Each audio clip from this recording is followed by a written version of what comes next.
আলহামদুলিল্লাহি রাব্বিল আলামিন আর রহমানির রহিম মালিক ইয়াউমিদ্দিন ইয়াকা না'বুদু ওয়া ইয়াকা নাস্তাঈন ইহদিনাস সিরাতাল মুস্তাকিম সিরাতাল লাযীনা আন'আমতা আলাইহিম গায়রিল মাগযুবি আলাইহিম ওয়ালাদ-দাল্লিন।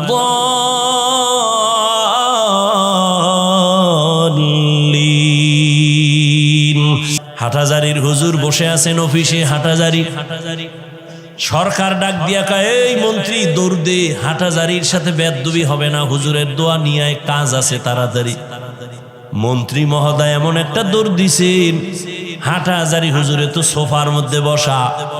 মন্ত্রী জীবনে টুপি না দিল, একটা টুপি লাগায় দৌড়। জামা পরে নাই, জামা লাগাইছে, যাইয়া এবার নিচে বসছে ফ্লোরে। হুজুরে কয় চেয়ারে বসেন, বসতে চায় না। এটা হুজুরে বলিয়াও দেয় নাই, পরিবেশ তাকে বাধ্য করেছে। হাটহাজারীর হুজুর ওখানে টুপি ছাড়া কেমনে যাই? পরিবেশ বাসে লেখা আছে ধূমপান নিষেধ, লেখা আসেনি, এরপরও কেউ ধূমপান করেনি। ড্রাইভারও বিড়ি টানে, হেল্পারও টানে, কন্ট্রাক্টরও টানে, টাকা না থাকলে ধার করে টানে। আমি হুজুর বাধা দিলে দুয়া সব আমারে মারে, আর বলে আমার বাবার টাকা দিয়া গাঞ্জা খাই, বিড়ি খাই, তোমার বাবার কি? বাসে লেখা আছে ধূমপান নিষেধ, এরপরও করে। নিষেধ করলেও থামে না। দুনিয়ার কোন মসজিদে লেখা আসেনি ধূমপান নিষেধ? নাই, কিন্তু মসজিদে গিয়া কেউ করেনি না, বরং পকেটে হাত দেয়, তাড়াতাড়ি টুপি খুঁজে। কেন? ওখানে লাঠিওয়ালা আসেনি, মারবে। বুঝো, বাসে লেখা ধূমপান নিষেধ, এরপরও ধূমপান বন্ধ নাই। মসজিদে লেখা নাই ধূমপান নিষেধ, এরপরও সবাই করে না। কেন? এর একমাত্র কারণ সৎসঙ্গে স্বর্গবাস। কয় না কা? হ্যাঁ, পরিবেশ। ওখানের পরিবেশ আর মসজিদের পরিবেশ কিনা? সোহবতে লে তোরা লেকুনা, সোহবতে তো লে তোরা তো লেকুনাত জামানা, সোহবতে বা আউলিয়া বেহতের সদ সালাত বেরিয়া। আজকের বয়ান তাদের জন্য যারা রবের সাথে আসলে কি চাই আমরা? তার রব কি দাড়ি ছাড়া চান? চান রবের সাথে মোলাকাত করবেন, তো দাড়িবিহীন তো যাওয়া যাবে না। দরজা লক থাকবে, দরজা খুলে যাবে। অটো বলে, অটো কেমনে কয়? স্ক্রিনের সাথে একটা লক লাগায় দিছে, চেহারাটা দেখলে তালা খুলবে। কয় কেমন? কয় দাড়িওয়ালা চেহারা। আল্লাহ তাআলা বলেন, রবের সাথে যারা মুলাকাতের নিয়ত করেছো, তোমাদের জন্য কর্মসূচি দুইটা। এক, তোমরা নেক আমল করবা। দ্বিতীয়, আমল করতে গিয়া রবের ইবাদতের মধ্যে যেন অন্য কেউ অংশীদার না হয়, শিরিক না হয়। শিরিক এমন এক মারাত্মক অপরাধের নাম, শিরিক যুক্ত আমল কিয়ামতের ময়দানে ফালা নুকিমু লাহুম ইয়াউমাল কিয়ামাতি ওয়াজনা, ওজনই করা হবে না। ইন্নাল্লাহা লা ইয়াগফিরু আন ইউশরাকা বিহি ওয়া ইয়াগফিরু মা দুনা যালিকা লিমান ইয়াশা ومن يشرك بالله فقد ضل ضلالا بعيدا ومن يشرك بالله فقد افترى إثما عظيما ومن يشرك بالله فقد حرم الله عليه الجنة। যারা শিরিকের গুনাহ করবে তাদের জন্য জান্নাত হারাম হয়ে যাবে। আল্লাহর মতো আল্লাহ আছে মনে করা শিরিক, আল্লাহর গুণের মতো কারো গুণ আছে মনে করার নাম শিরিক, আল্লাহর ক্ষমতার মতো কারো ক্ষমতা আছে মনে করার নাম শিরিক। যারা মনে করবে তাদের নাম হলো মুশরিক। এরে নবীর আশিক, শিরিক থেকে নিজেকে বাঁচাও আর ইখলাসের সাথে নেক আমল করো। বেশি আমলের দরকার নাই। নবী বলেন অল্প আমল করো, তবে আমলটা ইখলাসওয়ালা হতে হবে, অর্থাৎ খালিসান লিওয়াজহিল্লাহি তাআলা। আমি যে কোনো কাজ করব একমাত্র আমার আল্লাহর সন্তুষ্টির জন্য, নবীজির তরিকায় করব। অল্প আমলও যদি হয় জান্নাতের দরজা খুলবে। অল্প আমল নাজাতের জন্য দরওয়াজা খুলবে। আল্লাহর এক বান্দি চূড়ান্ত গুনাহগার জাহান্নামী নারী।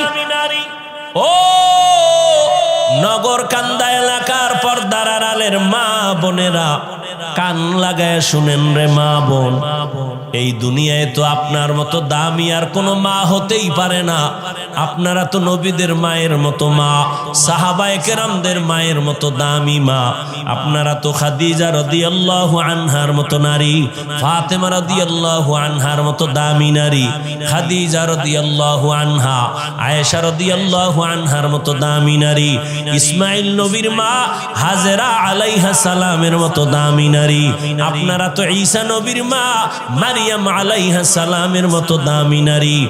আজ নগর কান্দার স্টেজে সারা নগর কান্দা ফরিদপুরের মানুষ তাকাইয়া তাকাইয়া দেখছে এই মাদ্রাসা থেকে যারা হাফেজে কোরআন হয়েছেন, আলেমে কোরআন হয়েছেন, আজকে তারা মর্যাদার ফজিলতের পাগড়ি নিলেন। কিয়ামতের দিন আমার আল্লাহ নিজের কুদরতের হাতের দ্বারা এদের মাথায় মুকুট পরাবেন। আজকে খবর নিয়ে দেখবেন এই হাফেজ আলেমের মা বাবার মতো এই দুনিয়ায় ঈদের আনন্দে আর কেউ নাই। ও পর্দার আড়ালের আম্মা জানেরা, বোনেরা, ও বৃদ্ধ বাবাজি, ও যুবক, কয়দিন আর দুনিয়ায় বাহাদুরি করবা? ওই জাহান্নামী গুনাহগার বান্দি জীবনে এমন কোন গুনাহ নাই করে নাই। একদিন রাস্তা দিয়া রওয়ানা, হঠাৎ দেখে রাস্তার কিনারায় একটা কুকুর ক্ষুধার তৃষ্ণায় কান্না করে, জিহ্বা বের হয়ে গেল। ওই আল্লাহর বান্দি জাহান্নামী, অন্তরের মধ্যে মায়া জন্ম হয়ে গেল। দৌড়াইতেছি, কোথায় একটু পানি পাই, কুকুরের প্রাণটা ঠান্ডা করি। দৌড়ায় গেল, খুঁজে খুঁজে একটা পানির কূপ পাইয়া পানি উঠাবে, কিন্তু পানি অনেক নিচে, উঠাবার কোনো পাত্র নাই। আল্লাহর বান্দির পায়ে ছিল চামড়ার মোজা। মোজাটা খুলিয়া আল্লাহর বান্দি যখন পানি উঠাইতে চাইলো, দেখে মোজার নিচে আরো পানি, কেমনে উঠানো যায়? আল্লাহর বান্দির মাথায় বড় একটা ওড়না পেঁচানো ছিল। এত বড় জাহান্নামী নারী, গুনাহগার, এরপরেও বড় ওড়না মাথা ঢেকে চলে। আর বর্তমান মুসলমানের সন্তান আমার বোনেরা মাথায় ওড়না তো পরেই না, টুকটাক যা পরে তাও গলার মাফলা বানায়া ফ্যাশন করতেছি। ওড়না পরে না। যেই ঘরের নারী ঠিক মতো ওড়না পরবে না, ওই ঘরে রিজিকের কোনো বরকত হবে না। এরে আম্মা জান, ওই জাহান্নামী নারী ওড়না খুলিয়া ওড়নার এক মাথা মুজার সাথে বেঁধে পানি উঠাইয়া একটা দৌড় দিয়া কুকুরটারে পানি পান করায় দিছে। কুকুর ঠান্ডা মাথায় ঘুমায় পড়েছে। রহমতের নবী হাদিস শুনাইতেছেন সাহাবাদেরকে, ও সাহাবায়ে কেরাম, ওই মহিলাটা পানি পান করানো মাত্র একটা গায়েবী আওয়াজ কে যেন ডেকে বলে, ও আল্লাহর বান্দি, জীবনে যত গুনাহ করছো এই কুকুরের পানি পান করাবার মতো একটা ভালো আমল করেছো, এর বরকতে তোমার জীবনের সব গুনাহ মাফ হয়ে গেছে। আতিনা ফি দারে দুনিয়া না হাসান, আতিনা ফি দারে উকবা না হাসান, ইয়া গিয়াসাল মুস্তাগীসিন ইহদিনা লিফতিখারা বিল উলুমে ওয়াল গিনা। হর গরিদে নেকো তু তৈয়ার है जो न मांगे उससे तू बेजार है।